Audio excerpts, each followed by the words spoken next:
Shalom, selamat pagi Bapak Ibu Saudara-saudara.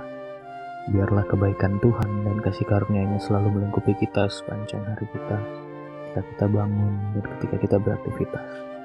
Mari kita minta tuntunan sekali lagi untuk mengarahkan kita dalam menjalani hidup ini, dalam kita melangkah, kita butuh dipimpin oleh Tuhan. Mari kita berdoa sebelum kita merenungkan kebenaran firman Tuhan. Ya Bapa, kuasa-Mu kami perlukan, kasih setia-Mu kami selalu butuhkan.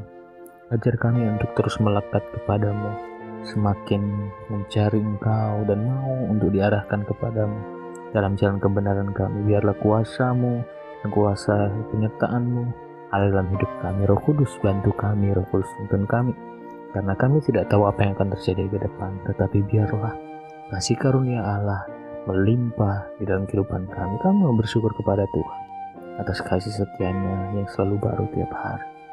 Dalam nama Tuhan Yesus kami mau merenungkan kebenaran firman Tuhan. Amin. Bapak Ibu Saudara, kualitas hati kita menentukan apa yang akan kita lakukan dan interaksi kita dengan orang-orang di sekitar kita. Oleh sebab itu, berhati-hatilah dengan hati kita. Amsal pasal 4 ayat 23 mengatakan bahwa jagalah hatimu dengan segala kewaspadaan, karena dari situlah terpancar kehidupan. Bapak Ibu Saudara, ayat ini mengatakan kita harus menjaga hati kita dengan segala kewaspadaan. Mungkin hati kita sama seperti barang pecah belah yang membutuhkan stiker peringatan bahwa ini adalah barang yang sangat mudah pecah dan sangat rentan. Ya, kualitas hidup manusia sangat ditentukan oleh kualitas hatinya. Kualitas hati juga akan menentukan berkat yang akan dialami atau diterima. Itu sebabnya setiap orang percaya harus memeriksa kualitas hatinya. Ya, ada beberapa hal yang perlu kita periksa di dalam hati kita, yaitu sebagai berikut. Yang pertama adalah seberapa baik kita bisa bekerja sama atau berinteraksi dengan orang lain. Orang yang tidak bisa bekerja sama atau berinteraksi dengan orang lain, kemungkinan besar hatinya bermasalah atau mempunyai kekecewaan atau sakit hati di masa lalu yang seringkali merupakan penyebab dari sulitnya kita berinteraksi dengan orang lain. Atau mungkin juga kita mengalami trust issue atau kita hilang kepercayaan dengan orang lain. Orang yang kecewa atau sakit hati cenderung menghindari interaksi dengan orang lain karena takut akan disakiti lagi. Kewaspadaan, berjaga-jaga, dan berhati-hati, takut dikecewakan, itu bisa jadi penghalang untuk kita dapat berinteraksi dengan orang lain. Oleh sebab itu, dibutuhkan bagi kita untuk hati yang benar-benar pulih, yang bisa mengampuni dan mengasihi untuk kita dapat berinteraksi dengan orang lain. Jadi yang pertama, seberapa baik kita bisa bekerja sama atau berinteraksi dengan orang lain, itu ditentukan oleh hati kita. Kemudian yang kedua adalah seberapa puas hati kita dengan apa yang sudah Tuhan berikan di dalam hidup kita. Rasul Paulus pernah berkata, memang ibadah itu kalau disertai dengan rasa cukup memberi keuntungan yang besar. 1 Timotius pasal 6 ayat yang ke-6. Orang yang hatinya puas dengan pemberian Tuhan akan mudah mengucap syukur dan akan dapat menikmati hidup. Seberapapun atau apapun yang kita hadapi, selalu naikkan syukur kita supaya kita dapat menikmati hidup. Menikmati hidup tidak ditentukan oleh seberapa besar jumlah uang, berkat, atau kesuksesan yang kita terima, tetapi itu ditentukan oleh sikap hati kita kepada Tuhan. Menikmati hidup tidak ditentukan oleh seberapa banyak aset kita, berkat kita, ataupun dalam kondisi apapun ketika kita menghadapi permasalahan, tetapi oleh kualitas hati kita. Apakah kita bisa bersyukur dalam segala hal?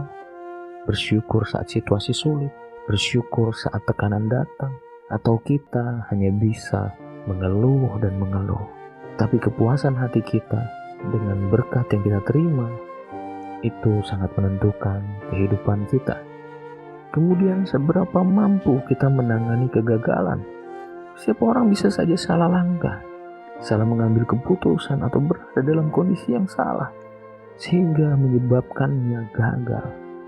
Tetapi yang lebih penting adalah bagaimana ia merespons terhadap kegagalan itu. Ketika mengalami kegagalan, itulah waktunya untuk menguji kualitas hati kita. Setiap orang tidak selamanya akan berhasil. Ada selalu ujian dan cobaan. Kolonel Sanders harus melakukan berapa uji coba baru bisa dia dapat menemukan paten dari makanan yang diciptakan, yaitu KFC. Dia coba untuk memberikan kepada orang-orang di sekitarnya, dan entah mungkin berapa kali dia ditolak, tetapi dia tidak pernah menyerah dalam kegagalannya. Apakah akan timbul kekecewaan dan kepahitan di dalam hati kita karena kita mengalami kegagalan? Atau malah mengalami Tuhan di saat kita mengalami kegagalan? Itu ditentukan oleh kualitas hati kita. Kemudian yang keempat adalah seberapa siap kita menerima kritikan, teguran atau penolakan. Apabila hati seseorang mudah terusik oleh kritikan, teguran dan penolakan, kemungkinan besar hatinya mempunyai masalah. Mungkin masih ada hal-hal dulu yang masih menghalangi dia. Atau mungkin dia terbebani dengan tidak bisa untuk tidak sempurna. Atau dia selalu mengalami tekanan untuk memberikan yang terbaik. Atau tidak diajarkan pada saat masa lalu menerima kegagalan dan juga harus dituntut tidak boleh salah. Ketika dikritik, dia akan memberontak. Ketika ditegur, dia akan protes. Oleh sebab itu dibutuhkan kualitas hati yang baik untuk menerima setiap teguran, kritikan sebagai motivasi untuk dia dapat berkembang, untuk menjadi lebih baik. Tentu saja kita membutuhkan kritikan.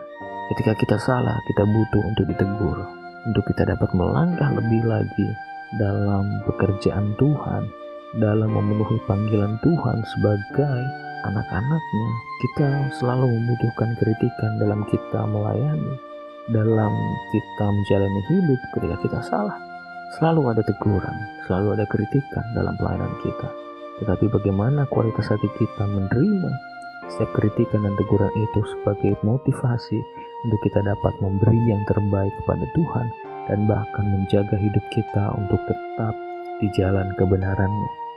Marilah kita didik dan latih dan jaga hati kita agar kita menjadi hati yang lembut dan mudah diajar. Kualitas hati kita sangat menentukan setiap langkah yang kita ambil di dalam hidup ini. Mari kita berdoa.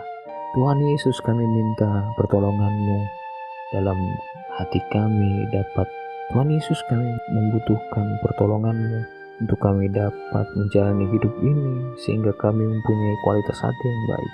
Roh Kudus bimbing kami, Roh Kudus ajar kami dan memberikan kami pemahaman yang benar dalam kami menjalani kehidupan kami hari-hari ini.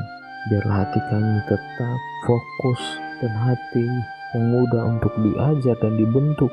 Bahkan kami mempunyai kerendahan hati sehingga kami dapat memuliakan Tuhan melalui kehidupan kami. Bimbing kami di dalam hari-hari ini.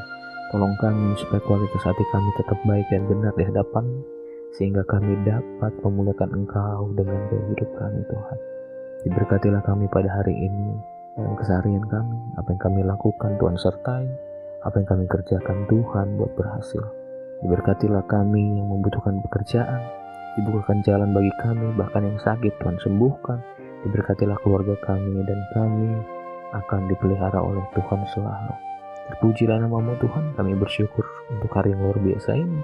Dalam nama Tuhan Yesus. Amin. Terima kasih, Tuhan Yesus memberkati.